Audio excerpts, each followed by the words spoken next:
ଝୁମ୍ପୁରା ବ୍ଲକର ଅସନପାଟଠାରେ 3 ଦିନ ଧରି 24 ପ୍ରହର ଅଖଣ୍ଡ ନାମ ଯଜ୍ଞ ଅନୁଷ୍ଠିତ ହୋଇଯାଇଛି।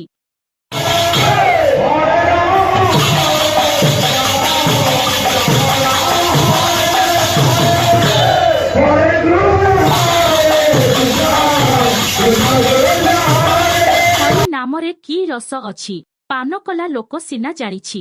ଅସନପାଟ ଗ୍ରାମରେ ରହିଥିବା ସକୀର୍ତ୍ତନ କମିଟି ତରଫରୁ ଅଖଣ୍ଡ 24 ପ୍ରହର ନାମ ଯଜ୍ଞ ଆୟୋଜିତ ହୋଇଯାଇଛି। କମିଟି ତରଫରୁ ଚଳିତ ବର୍ଷ ହରି ନାମକୁ ପରିବେଷଣ କରିବା ପାଇଁ ବିଭିନ୍ନ ସ୍ଥାନରୁ ସକୀର୍ତ୍ତନ ଦଳଗୁଡ଼ିକୁ ନିମନ୍ତ୍ରଣ କରିଥିଲେ। ମୟୂରଭଞ୍ଜ ଜିଲ୍ଲାର ମହୁଲିଆ ସକୀର୍ତ୍ତନ ମଣ୍ଡଳୀ ଯୋଗଦାନ କରିଥିବା ବେଳେ କେନ୍ଦୁଝର ଜିଲ୍ଲାର ରାଇଡିହା, ବାଇକଳା, ଅର୍ସଳା, ଆଖୁପାଳ, ଅସନପାଟ ସକୀର୍ତ୍ତନ ମଣ୍ଡଳୀଗୁଡ଼ିକ ଯୋଗଦାନ କରି ହରି ନାମକୁ ପ୍ରତିଯୋଗିତାମୂଳକ ଭାବରେ ପରିବେଷଣ କରି ହରିଭକ୍ତମାନଙ୍କୁ ବିମୋହିତ କରିଥିଲେ।